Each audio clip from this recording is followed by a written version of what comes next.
ਦੋਸਤੋ ਪੰਜਾਬੀ ਟ੍ਰਿਬਿਊਨ ਦੇ ਰੋਜ਼ਾਨਾ ਪ੍ਰੋਗਰਾਮ ਵੇਲੇ ਦੀ ਗੱਲ ਵਿੱਚ ਤੁਹਾਡਾ ਸਵਾਗਤ ਹੈ। ਮੈਂ ਆਤਿਸ਼ ਗੁਪਤਾ ਤੁਹਾਡੇ ਸਾਹਮਣੇ ਹਾਜ਼ਰ ਹਾਂ ਤੇ ਅੱਜ ਅਸੀਂ ਗੱਲ ਕਰਾਂਗੇ ਸਿੰਘੂ ਹੱਤਿਆ ਮਾਮਲਾ। ਨਵੇਂ ਉੱਠੇ ਸਵਾਲ, ਸਾਜ਼ਿਸ਼ ਜਾਂ ਘਟਨਾ। ਸਾਡੇ ਨਾਲ ਇਸ ਵਿਸ਼ੇ ਤੇ ਗੱਲਬਾਤ ਕਰਨ ਲਈ ਵਿਸ਼ੇਸ਼ ਤੌਰ ਤੇ ਹਾਜ਼ਰ ਨੇ ਸਾਡੇ ਸੀਨੀਅਰ ਪੱਤਰਕਾਰ ਸ਼੍ਰੀ ਚਰਨਜੀਤ ਭੁੱਲਰ ਸਾਹਿਬ। ਭੁੱਲਰ ਸਾਹਿਬ, ਤੁਹਾਡਾ ਬਹੁਤ ਬਹੁਤ ਸਵਾਗਤ ਹੈ ਜੀ। ਮਿਹਰਬਾਨੀ ਜੀ ਤੁਹਾਡੀ। ਚਰਨਜੀਤ ਜੀ, ਸਿੰਘੂ ਬਾਰਡਰ ਤੇ ਲਖਵੀਰ ਸਿੰਘ ਦੀ ਹੱਤਿਆ ਦਾ ਮਾਮਲਾ ਸਾਹਮਣੇ ਆਇਆ ਹੈ, ਜਿਸ ਤੋਂ ਬਾਅਦ ਹਾਕਮ ਧਿਰ ਵੱਲੋਂ ਲਗਾਤਾਰ ਕਿਸਾਨ ਮੋਰਚੇ ਨਿਸ਼ਾਨੇ ਛੱਡੇ ਜਾ ਰਹੇ ਨੇ, ਉਹਨਾਂ ਨੂੰ ਟਾਰਗੇਟ ਬਣਾਇਆ ਜਾ ਰਿਹਾ। ਦੂਜੇ ਪਾਸੇ ਸੰਯੁਕਤ ਕਿਸਾਨ ਮੋਰਚੇ ਵੱਲੋਂ ਇਸ ਘਟਨਾ ਦੀ ਨਿਰਪੱਖ ਜਾਂਚ ਦੀ ਮੰਗ ਕੀਤੀ ਜਾ ਰਹੀ ਹੈ। ਜੇਕਰ ਦੇਖੀਏ ਤਾਂ ਆਮ ਲੋਕਾਂ 'ਚ ਇਸ ਹੱਤਿਆ ਦੇ ਮਾਮਲੇ ਨੂੰ ਲੈ ਕੇ ਕਈ ਤਰ੍ਹਾਂ ਦੇ ਤੌਖਲੇ ਖੜੇ ਹੋ ਰਹੇ ਨੇ। ਉਹ ਕਹਿ ਰਹੇ ਨੇ ਵੀ ਕਿ ਇਸ ਦੇ ਪਿੱਛੇ ਕੋਈ ਵੱਡੀ ਸਾਜ਼ਿਸ਼ ਹੋ ਸਕਦੀ ਹੈ। ਤੁਹਾਨੂੰ ਕੀ ਲੱਗਦਾ ਵੀ ਕਿ ਇਹ ਕੋਈ ਸਾਜ਼ਿਸ਼ ਹੈ ਜਾਂ ਸੱਚ ਵਿੱਚ ਇਹ ਕਤਲ ਕੀਤਾ ਗਿਆ? ਦੇਖੋ, ਸਿੰਘੂ ਬਾਰਡਰ 'ਤੇ ਜਿਹੜੀ ਲਖਵੀਰ ਸਿੰਘ ਦੀ ਹੱਤਿਆ ਬੜੀ ਕਰੂਰਤਾ ਭਰੇ ਤਰੀਕੇ ਨਾਲ ਕੀਤੀ ਗਈ ਹੈ। ਉਸਨੇ ਸਾਡੀ ਜਿੱਥੇ ਸਮੁੱਚੀ ਮਾਨਵਤਾ ਨੂੰ ਸ਼ਰਮਸਾਰ ਕੀਤਾ ਹੈਗਾ, ਉੱਥੇ ਜਿਹੜੀ ਸਾਡੇ ਦੇਸ਼ ਦੀ ਅਮਨ ਕਾਨੂੰਨ ਦੀ ਵਿਵਸਥਾ ਹੈ, ਉਸ 'ਤੇ ਵੀ ਕਈ ਤਰ੍ਹਾਂ ਦੀਆਂ ਜਿਹੜੀਆਂ ਉਂਗਲਾਂ ਖੜੀਆਂ ਕੀਤੀਆਂ ਨੇ। ਦੇਖੋ, ਦੋ ਮਾਮਲੇ ਨੇ। ਇੱਕ ਪਹਿਲਾ ਹੈ ਬੇਅਦਬੀ ਦਾ ਹੋਣਾ, ਦੂਸਰਾ ਉਸ ਤੋਂ ਬਾਅਦ ਕਤਲ ਦਾ ਹੋਣਾ। ਇਹ ਦੇਖਣ 'ਚ ਸਾਨੂੰ ਇਹ ਲੱਗਦਾ ਕਿ ਸਹਿਜਤਾ ਤਾਂ ਹੈ ਨਹੀਂ ਇਹਦੇ ਵਿੱਚ ਜੀ। ਜਿਸ ਤਰ੍ਹਾਂ ਸ਼ੱਕ ਕੀਤਾ ਜਾ ਰਿਹਾ ਹੈ ਕਿ ਇਹਦੇ ਪਿੱਛੇ ਜ਼ਰੂਰ ਕੋਈ ਸਾਜ਼ਿਸ਼ ਘੜੀ ਗਈ ਹੈ, ਨਵੀਂ ਕੋਈ ਪਲੈਨਿੰਗ ਹੈ ਜਿਹੜੀ ਉਹ ਕੀਤੀ ਗਈ ਹੈਗੀ ਹੈ। ਸਾਡੇ ਦੇਸ਼ ਦਾ ਜਿਹੜਾ ਸੈਕੂਲਰ ਢਾਂਚਾ ਹੈ, ਉਹ ਕਦੇ ਵੀ ਬੇਅਦਬੀ ਦੀ ਜਿਹੜੀ ਇਜਾਜ਼ਤ ਨਹੀਂ ਦਿੰਦਾ, ਕਾਨੂੰਨ ਇਜਾਜ਼ਤ ਨਹੀਂ ਦਿੰਦਾ, ਔਰ ਨਾ ਹੀ ਸਾਡੀ ਜਿਹੜੀ ਨੈਤਿਕਤਾ ਹੈ ਉਹ ਆਗਿਆ ਦਿੰਦੀ ਹੈ ਕਿ ਅਸੀਂ ਕਿਸੇ ਧਰਮ 'ਤੇ ਉਂਗਲ ਉਠਾਈਏ ਜਾਂ ਬੇਅਦਬੀ ਕਰੀਏ ਜਾਂ ਅਦਬ ਨਾ ਕਰੀਏ ਜੀ। ਇਸ ਤਰ੍ਹਾਂ ਜਿਹੜਾ ਕਤਲ ਹੈ, ਉਸ ਤੋਂ ਬਾਅਦ ਕਤਲ ਦਾ ਹੋਣਾ, ਉਹਦੇ ਵਿੱਚ ਵੀ ਜਿਹੜਾ ਸਾਡਾ ਨੈਚੁਰਲ ਜਸਟਿਸ ਹੈ ਉਹ ਵੀ ਉਹਦੀ ਜਿਹੜੀ ਪ੍ਰਵਾਨਗੀ ਨਹੀਂ ਦਿੰਦਾ। ਇੱਕ ਫੇਅਰ ਟਰਾਇਲ ਤੋਂ ਬਿਨਾਂ ਇਸ ਕਿਸਮ ਦਾ ਤਰੀਕੇ ਨਾਲ ਹੱਤਿਆ ਦਾ ਹੋਣਾ, ਉਹਦੇ ਨਾਲ ਸੱਚਮੁੱਚ ਜਿਹੜੀ ਸਾਡੀ ਮਨੁੱਖਤਾ ਹੈ ਉਹ ਪੂਰੀ ਤਰ੍ਹਾਂ ਝੰਜੋੜੀ ਗਈ ਹੈ। ਹੁਣ ਆਤਿਸ਼ 2-3 ਦਿਨ ਦਾ ਅਰਸਾ ਬੀਤ ਚੁੱਕਿਆ ਘਟਨਾ ਨੂੰ, ਬਿਲਕੁਲ। ਤਾਂ ਹੁਣ ਨਵੀਂ ਕਿਸਮ ਦੇ ਜਿਹੜੇ ਸਵਾਲ ਹੈ ਉਹ ਉੱਠ ਰਹੇ ਨੇ। ਜਿਹੜੀ ਹਾਕਮ ਧਿਰ ਹੈ ਜਾਂ ਉਹਨਾਂ ਦੇ ਪੱਖੀ ਲੋਕ ਨੇ, ਉਹ ਇਸ ਗੱਲ ਨੂੰ ਲੈ ਕੇ, ਹੱਤਿਆ ਦੇ ਮਾਮਲੇ ਨੂੰ ਲੈ ਕੇ ਕਿਸਾਨ ਅੰਦੋਲਨ 'ਤੇ ਜਿਹੜਾ ਨਿਸ਼ਾਨਾ ਲਾ ਰਹੇ ਨੇ। ਔਰ ਸਾਡੀ ਹਕੂਮਤ ਦੀ ਵੀ ਕੋਸ਼ਿਸ਼ ਹੈ ਕਿ ਜਿਹੜਾ ਹੱਤਿਆ ਦਾ ਦਾਗ ਹੈ ਇਹ ਕਿਸੇ ਨਾ ਕਿਸੇ ਤਰੀਕੇ ਨਾਲ ਅਸੀਂ ਕਿਸਾਨ ਅੰਦੋਲਨ ਦੇ ਮੱਥੇ 'ਤੇ ਚੇਪ ਦਈਏ ਜਾਂ ਲਾ ਦਈਏ। ਜੀ। ਤਾਂ ਦੂਸਰੀ ਤਰਫ ਸਾਡੇ ਲੋਕ ਨੇ, ਆਮ ਲੋਕ ਨੇ, ਜਿਹੜੇ ਇਹਦੇ ਪਿੱਛੇ ਕੋਈ ਸਾਜ਼ਿਸ਼ ਨੂੰ ਦੇਖ ਰਹੇ ਨੇ। ਜੀ।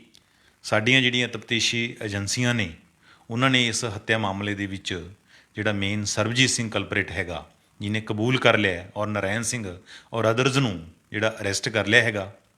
ਹੁਣ ਇਹਦੇ ਪਿੱਛੇ ਸੱਚ ਕੀ ਹੈ ਇਹ ਤਾਂ ਤਫਤੀਸ਼ ਦੇ ਵਿੱਚ ਸਾਹਮਣੇ ਆਏਗਾ, ਪਰ ਲੋਕਾਂ ਦੇ ਜਿਹੜੇ ਕਿਆਸ ਹੈ ਉਹ ਤਰ੍ਹਾਂ ਤਰ੍ਹਾਂ ਦੇ ਲੋਕਾਂ ਨੇ ਲਾਉਣੇ ਸ਼ੁਰੂ ਕਰ ਦਿੱਤੇ। ਉਹਨਾਂ ਨੂੰ ਇਹਦੇ ਵਿੱਚੋਂ ਸਮੈਲ ਆਉਣੀ ਸ਼ੁਰੂ ਹੋ ਗਈ ਹੈ ਕਿ ਕੋਈ ਨਾ ਕੋਈ ਜ਼ਰੂਰ ਇਹਦੇ ਪਿੱਛੇ ਕਾਰਨ ਹੈ ਕਿ ਜਿਹੜਾ ਸਿੰਘੂ ਬਾਰਡਰ ਦੇ ਐਨ ਕੋਲੇ ਜਿਹੜਾ ਹੈਗਾ ਸਟੇਜ ਦੇ, ਇੱਦਾਂ ਦੀ ਹੱਤਿਆ ਦਾ ਹੋਣਾ। ਜੀ।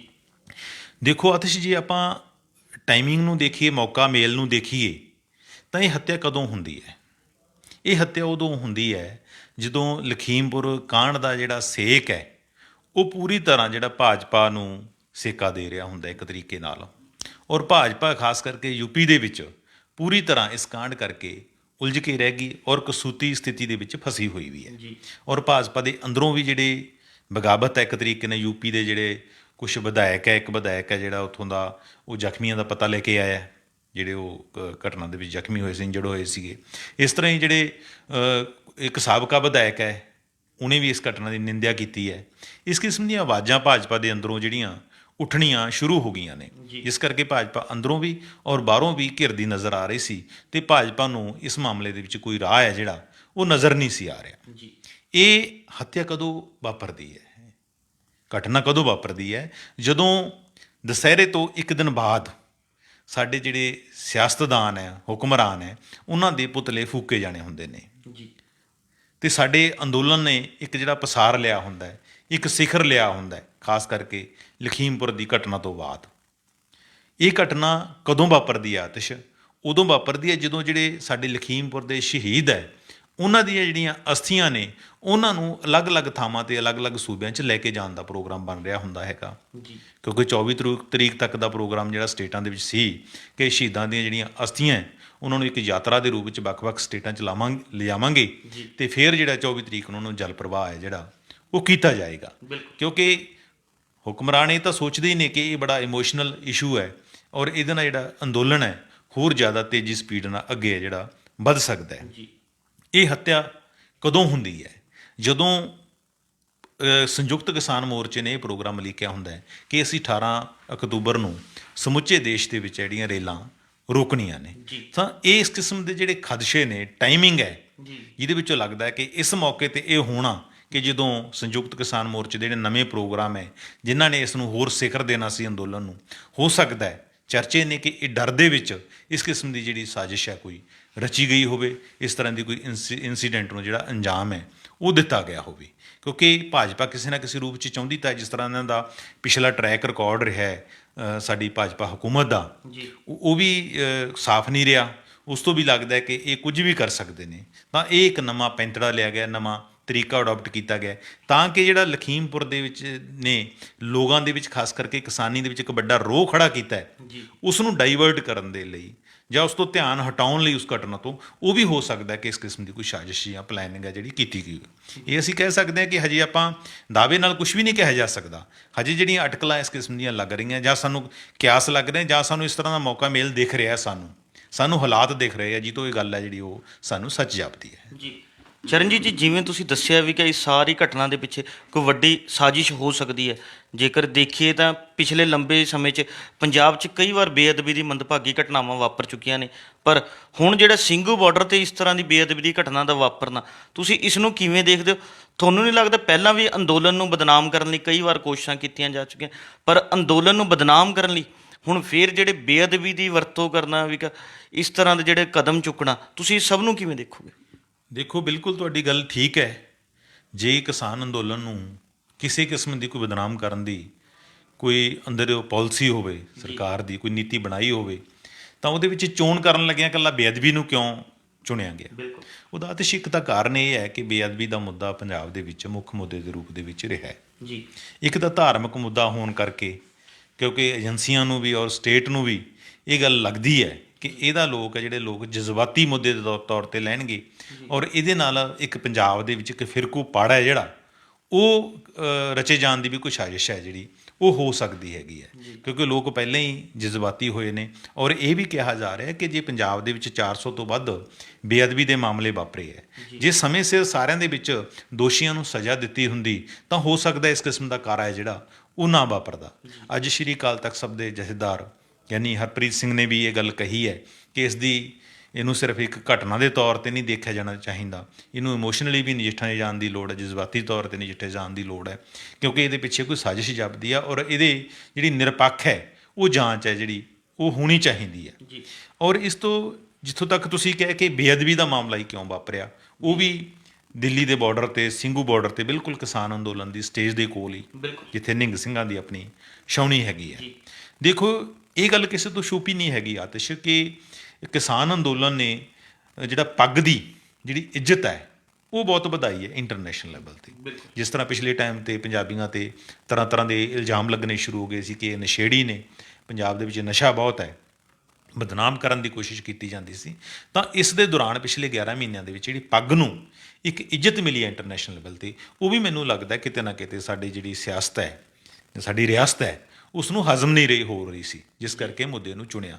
ਹੁਣ ਤੁਸੀਂ ਦੇਖੋ, ਜਦੋਂ ਤੋਂ ਇਹ ਘਟਨਾ ਵਾਪਰੀ ਹੈ, ਜਿਹੜਾ ਇੱਕ ਮੀਡੀਆ ਦਾ ਵੱਡਾ ਹਿੱਸਾ ਜਿਹੜਾ ਹਕੂਮਤ ਦਾ ਪੱਖ ਪੂਰਦਾ ਹੈ, ਉਹਨਾਂ ਨੇ ਕਿਸੇ ਨੇ ਇਹਨੂੰ ਮਤਲਬ ਇੱਕ ਵੱਡੀ ਘਟਨਾ ਨੂੰ ਸਿੱਧਾ ਕਿਸਾਨ ਅੰਦੋਲਨ ਦੇ ਨਾਲ ਜੋੜ ਦਿੱਤਾ ਹੈਗਾ ਜੀ ਤੇ ਕਿਸੇ ਨੇ ਇਸ ਤੇ ਸਿੱਧਾ ਡਾਇਰੈਕਟ ਨਿਸ਼ਾਨੇ ਤੇ ਲੈ ਲਿਆ, ਕਿਸੇ ਨੇ ਦਲਿਤ ਇਸ਼ੂ ਦੇ ਤੌਰ ਤੇ ਇਹਨੂੰ ਲੈਣਾ ਸ਼ੁਰੂ ਕਰ ਦਿੱਤਾ। ਹਾਲਾਂਕਿ ਜਿਹੜਾ ਸੰਯੁਕਤ ਕਿਸਾਨ ਮੋਰਚਾ ਹੈ ਉਹਨੇ ਡੇ 1 ਤੋਂ ਇਸ ਘਟਨਾ ਦੀ ਮੰਦਭਾਗੀ ਘਟਨਾ ਦੀ ਨਿੰਦਾ ਕੀਤੀ ਸੀ।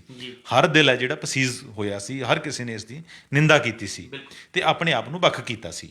ਔਰ ਵੱਡੀ ਗੱਲ ਹੈ ਕਿ ਕੱਲ ਉੱਥੇ ਨਿਹੰਗ ਸਿੰਘਾਂ ਦੀ ਜਿਹੜੀ ਛਾਉਣੀ ਹੈ ਉੱਥੇ ਮੀਟਿੰਗ ਕੀਤੀ ਹੈ ਉਹਨਾਂ ਨੇ, ਨਿਹੰਗਾਂ ਨੇ, ਤਾਂ ਉਹਨਾਂ ਨੇ ਅੱਜ ਸਪਸ਼ਟ ਕੀਤਾ ਹੈ, ਉਹਨਾਂ ਨੇ ਕਿਹਾ ਕਿ ਜਿਹੜੇ ਸੰਯੁਕਤ ਕਿਸਾਨ ਮੋਰਚੇ ਦੀ ਲੀਡਰਸ਼ਿਪ ਹੈ ਉਹਨਾਂ ਨਾਲ ਸਾਡਾ ਕੋਈ ਲਾਗਾ ਦੇਗਾ ਨਹੀਂ, ਅਸੀਂ ਤਾਂ ਕਿਸਾਨਾਂ ਹੀ ਲਈ ਇੱਥੇ ਬੈਠੇ ਹਾਂ। ਤਾਂ ਇੱਕ ਗੱਲ ਤਾਂ ਸਪਸ਼ਟ ਹੋ ਗਈ ਹੈ ਕਿ ਜਿਹੜਾ ਹਕੂਮਤ ਇੱਕ ਜੋੜਨ ਦੀ ਗੱਲ ਕਰ ਰਹੀ ਸੀ, ਦੋਨਾਂ ਨੂੰ ਰਲਗੱਡ ਕਰਨ ਦੀ ਕੋਸ਼ਿਸ਼ ਕਰ ਰਹੀ ਸੀ, ਉਹ ਅੱਜ ਨਿਹੰਗ ਸਿੰਘਾਂ ਨੇ ਵੀ ਆਪਣੇ ਆਪ ਦੇ ਵਿੱਚ ਜਿਹੜਾ ਹੈਗਾ ਉਹ ਸਪਸ਼ਟ ਕਰ ਦਿੱਤਾ। ਸੋ ਇਹੀ ਕਾਰਨ ਹੈ ਆਤਿਸ਼ ਕਿ ਇਹਨੂੰ ਜਿਹੜਾ ਇਸ ਤਰ੍ਹਾਂ ਦੀ ਧਾਰਮਿਕ ਰੰਗਤ ਦੇਣ ਦੀ ਜਾਂ ਫਿਰਕੂ ਰੰਗਤ ਦੇਣ ਦੀ ਜਿਹੜੀ ਕੋਸ਼ਿਸ਼ ਹੈ ਉਹ ਸਾਡੀ ਰਿਆਸਤ ਨੇ ਕੀਤੀ ਸੀ। ਜੀ ਚਰਨਜੀਤ ਜੀ, ਹੁਣ ਵੱਡਾ ਸਵਾਲ ਇਹ ਖੜਾ ਹੁੰਦਾ ਵੀ ਕਿ ਮ੍ਰਿਤਕ ਲਖਵੀਰ ਸਿੰਘ ਦੇ ਪਰਿਵਾਰਕ ਮੈਂਬਰ, ਪਿੰਡ ਵਾਲੇ ਤੇ ਹੋਰ ਰਿਸ਼ਤੇਦਾਰ ਕਈ ਤਰ੍ਹਾਂ ਦੇ ਜਿਹੜੇ ਸਵਾਲ ਖੜੇ ਕਰ ਰਹੇ ਨੇ, ਉਂਗਲਾਂ ਚੱਕ ਰਹੇ ਨੇ ਸਰਕਾਰ ਦੀ ਕਾਰਗੁਜ਼ਾਰੀਆਂ ਨੂੰ ਲੈ ਕੇ, ਜੋ ਸਾਡੇ ਸ਼ੱਕ ਨੂੰ ਜਿਹੜਾ ਹੋਰ ਡੂੰਘਾ ਕਰਦੀ ਹੈ। ਇਸ ਬਾਰੇ ਵੀ ਚਾਨਣਾ ਪਾਓ ਵੀ ਕਿ ਵਾਕਈ ਜੋ ਸਵਾਲ ਚੁੱਕ ਰਹੇ ਨੇ ਉਹ ਕੀ ਸਵਾਲ ਨੇ ਤੇ ਉਹ ਕੀ ਕਹਿਣਾ ਚਾਹ ਰਹੇ ਨੇ। ਦੇਖੋ, ਹਰ ਕੋਈ ਜਾਣਨਾ ਚਾਹੁੰਦਾ ਹੈ ਤੇ ਤਹਿ ਤੱਕ ਜਾਣਾ ਚਾਹੁੰਦਾ ਹੈ। ਏਜੰਸੀਆਂ ਤੋਂ ਤਾਂ ਜਾਂ ਤਫਤੀਸ਼ੀ ਅਫਸਰਾਂ ਤੋਂ ਤਾਂ ਕਿਸੇ ਨੂੰ ਬਹੁਤੀ ਉਮੀਦ ਨਹੀਂ ਹੈਗੀ ਕਿ ਉਹਦੇ ਪਿੱਛੇ ਜਿਹੜੀ ਸਾਜ਼ਿਸ਼ ਹੋਈ ਹੈ, ਪਲੈਨਿੰਗ ਹੋਈ ਹੈ ਕਿ ਉਸ ਨੂੰ ਲੋਕਾਂ ਦੇ ਸਾਹਮਣੇ ਰੱਖਣਗੇ, ਅਗਰ ਸੱਚਮੁੱਚ ਪਲੈਨਿੰਗ ਹੋਈ ਹੈ। ਪਰ ਸਾਨੂੰ ਜਿਹੜਾ ਬੰਦਾ ਲਖਵੀਰ ਸਿੰਘ ਮਾਰਿਆ ਗਿਆ ਤਰਨਤਾਰਨ ਦੇ ਚੀਮਾ ਕਲਾਂ ਪਿੰਡ ਦਾ, ਉਸਦੇ ਪਰਿਵਾਰਕ ਮੈਂਬਰ ਔਰ ਉਸਦੇ ਜਿਹੜੇ ਆਂਢ ਗੁਆਂਢ ਵਾਲੇ ਔਰ ਉਸਦੇ ਪਿੰਡ ਵਾਲੇ ਜਿਹੜੀਆਂ ਗੱਲਾਂ ਉਠਾ ਰਹੇ ਨੇ, ਕਹਿ ਰਹੇ ਨੇ, ਉਹਨਾਂ ਦੇ ਆਧਾਰ ਤੇ ਸਾਨੂੰ ਇਸ ਗੱਲ ਦਾ ਝੋਲਾ ਪੈਂਦਾ ਹੈ ਜੀ। ਔਰ ਇਹ ਯਕੀਨ ਵੀ ਵੱਜਦਾ ਹੈ ਕਿ ਕਿਤੇ ਨਾ ਕਿਤੇ ਇਹਦੇ ਪਿੱਛੇ ਜ਼ਰੂਰ ਕੋਈ ਸਾਜ਼ਿਸ਼ ਹੋਈ ਹੈ। ਜਿਸ ਤਰ੍ਹਾਂ ਮ੍ਰਿਤਕ ਦੀ ਭੈਣ ਹੈ ਰਾਜ ਕੌਰ, ਉਹਨੇ ਇਹ ਗੱਲ ਕਹੀ ਹੈ ਕਿ ਮੇਰੇ ਭਰਾ ਦਾ ਕਿਸੇ ਕਿਸਮ ਦਾ ਕੋਈ ਕ੍ਰਿਮੀਨਲ ਰਿਕਾਰਡ ਨਹੀਂ ਹੈਗਾ ਜੀ। ਇਹ ਜ਼ਰੂਰ ਹੈ ਕਿ ਉਹ ਨਸ਼ੇੜੀ ਹੈਗਾ ਔਰ ਪਿੰਡ ਦੇ ਵਿੱਚ ਵੀ ਉਹ ਜਿਹੜਾ 10-10 ਰੁਪਏ ਪਿੱਛੇ ਲੋਕਾਂ ਦੇ ਕੰਮ ਧੰਦੇ ਆ ਜਿਹੜਾ ਉਹ ਕਰਦਾ ਰਹਿੰਦਾ ਹੈਗਾ। ਇਸ ਕਿਸਮ ਦਾ ਕੋਈ ਉਹਦਾ ਟਰੈਕ ਰਿਕਾਰਡ ਨਹੀਂ ਹੈਗਾ। ਔਰ ਇੱਕ ਖਾਸ ਗੱਲ ਉਸਨੇ ਇਹ ਕਹੀ ਹੈਗੀ ਹੈ ਕਿ ਉਹ ਤਾਂ ਨੇੜਲੀ ਰਿਸ਼ਤੇਦਾਰੀ 'ਚ ਨਹੀਂ ਸੀ ਜਾਂਦਾ। 4 ਕਿਲੋਮੀਟਰ ਤੇ ਸਾਡੇ ਕੋਈ ਰਿਸ਼ਤੇਦਾਰੀ ਹੈ, ਉੱਥੇ ਨਹੀਂ ਸੀ ਉਹ ਕਦੇ ਗਿਆ, ਟਰੈਵਲ ਨਹੀਂ ਸੀ ਕਰਦਾ। ਪਰ ਇੰਨੀ ਦੂਰ ਜਾਣਾ, ਚੀਮਾ ਕਲਾਂ ਤੋਂ ਦਿੱਲੀ ਸਿੰਘੂ ਬਾਰਡਰ ਤੇ ਛਾਉਣੀ 'ਚ ਪਹੁੰਚ ਜਾਣਾ ਉਹਨਾਂ ਦੀ 'ਚ, ਇਹ ਉਹਨਾਂ ਦੇ ਹਜ਼ਮ ਨਹੀਂ ਹੋ ਰਿਹਾ ਕਿ ਉਹ ਇੱਦਾਂ ਸਹਿਜ ਸੁਭਾਅ ਨਹੀਂ ਜਾ ਸਕਦਾ। ਜ਼ਰੂਰ ਕੋਈ ਉਹਨਾਂ ਨੂੰ ਲੈ ਕੇ ਗਿਆ ਹੋਏਗਾ। ਜਿਸ ਤਰ੍ਹਾਂ ਕਿਹਾ ਕਿ ਉਹ ਪਿਛਲੇ ਦਿਨਾਂ ਤੋਂ ਕੁਛ ਉਤਸ਼ਾਹ ਦੇ ਵਿੱਚ ਨਜ਼ਰ ਆ ਰਿਹਾ ਸੀ, ਜਿਸ ਤਰ੍ਹਾਂ ਉਸ ਨੂੰ ਕੋਈ ਚੀਜ਼ ਲੱਭ ਗਈ ਹੋਵੇ, ਮਿਲ ਗਈ ਹੋਵੇ, ਔਰ ਆਪਣੀ ਜਿਹੜੀ ਪਹੁੰਚ ਦੀ ਵੀ ਗੱਲ ਕਰਨ ਲੱਗਿਆ ਸੀਗਾ। ਇੱਕ ਸਧਾਰਨ ਬੰਦਾ ਜਿਹੜਾ ਨਸ਼ੇੜੀ ਬੰਦਾ ਹੈ, ਤਾਂ ਪਰਿਵਾਰ ਵਾਲੇ ਇਹ ਸ਼ੱਕ ਕਰਦੇ ਨੇ ਕਿ ਉਸ ਨੂੰ ਜਿਹੜਾ ਇਸ ਮਾਮਲੇ ਦੇ ਵਿੱਚ ਜਿਹੜਾ ਯੂਜ਼ ਕੀਤਾ ਗਿਆ, ਉਸ ਨੂੰ ਵਰਤਿਆ ਗਿਆ।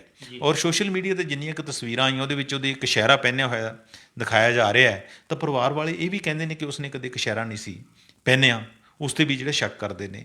ਤਾਂ ਲਾਸਟ ਟਾਈਮ ਉੱਥੋਂ ਦਾ ਇੱਕ ਅੰਮ੍ਰਿਤਪਾਲ ਨਾਂ ਦਾ ਵਿਅਕਤੀ ਹੈਗਾ ਉਸ ਪਿੰਡ ਦਾ, ਉਹ ਕਹਿ ਰਿਹਾ ਕਿ 13 ਤਰੀਕ ਨੂੰ ਉਸਨੂੰ ਮੈਂ ਪਿੰਡ ਦੀ ਜਿਹੜੀ ਦਾਣਾ ਮੰਡੀ ਦੇ ਵਿੱਚ ਆਖਰੀ ਟਾਈਮ ਉਸ ਨੂੰ ਦੇਖਿਆ ਸੀ। ਤਾਂ ਇਹ ਵੀ ਕਹਿ ਸਕਦੇ ਹਾਂ ਕਿ ਉਹ ਐਡਵਾਂਸ 'ਚ ਉੱਥੇ ਨਹੀਂ ਸੀ ਗਿਆ ਕਿ ਪਿਛਲੇ 4 ਦਿਨਾਂ ਤੋਂ 5 ਦਿਨਾਂ ਤੋਂ ਬੈਠਾ ਹੋਵੇ। ਹੁਣ ਮਸਲਾ ਆਤਿਸ਼ ਇਹ ਹੈ ਕਿ ਉਸ ਨੂੰ ਲੈ ਕੇ ਕੌਣ ਗਿਆ।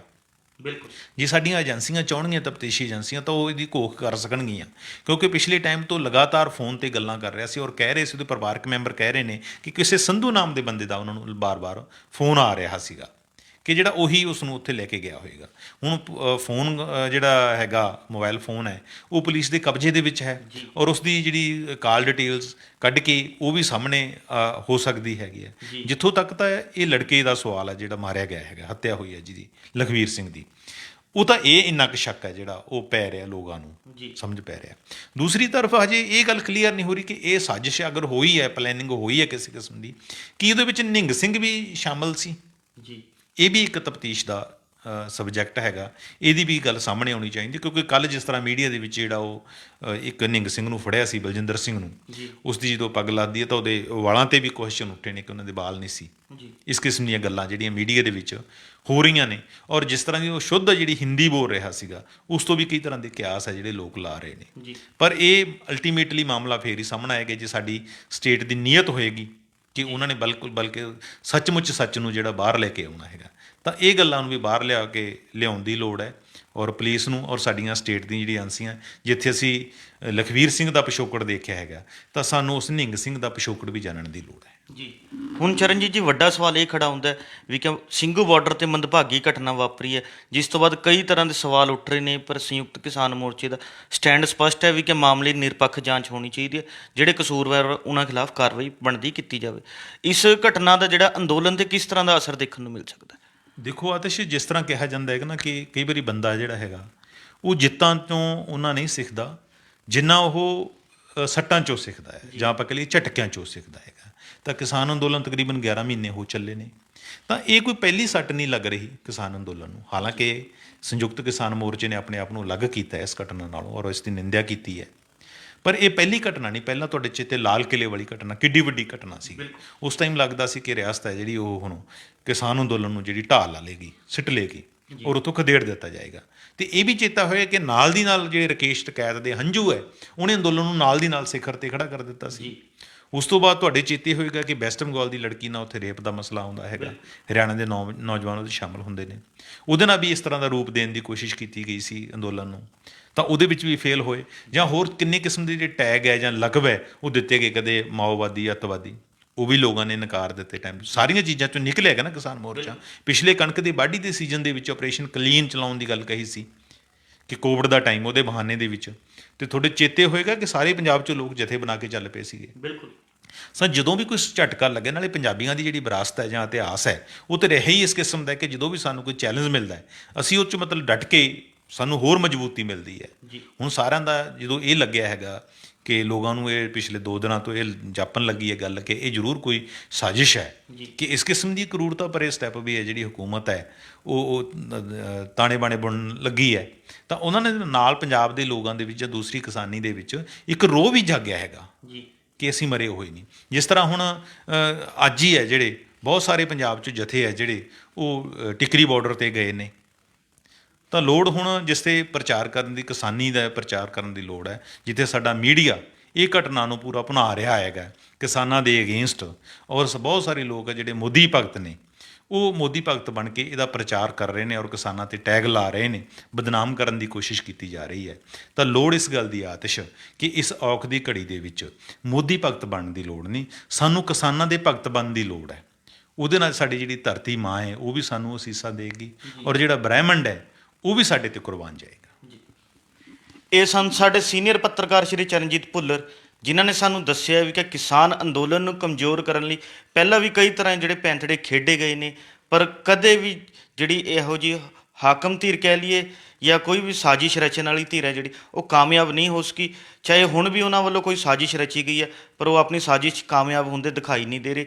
ਪਰ ਦੇਖਣ ਵਾਲੀ ਗੱਲ ਇਹ ਰਹੇਗੀ ਕਿ ਪੁਲਿਸ ਹੋ ਗਈ ਜਾਂ ਜਾਂਚ ਏਜੰਸੀਆਂ ਹੋ ਗਈਆਂ ਇਸ ਘਟਨਾ ਨੂੰ ਲੈ ਕੇ ਕਿਹੋ ਜਿਹੀ ਜਾਂਚ ਕਰਦੀਆਂ ਨੇ, ਅਤੇ ਕੀ ਉਹ ਸੱਚ ਵਿੱਚ ਜਿਹੜਾ ਹੈਗਾ ਇਸ ਘਟਨਾ ਦੇ ਪਿੱਛੇ ਦਾ ਅਸਲ ਸੱਚ ਉਹ ਲੋਕਾਂ ਸਾਹਮਣੇ ਲੈ ਕੇ ਆਉਣਗੀਆਂ, ਇਹ ਤਾਂ ਆਉਣ ਵਾਲਾ ਸਮਾਂ ਹੀ ਦੱਸੇਗਾ।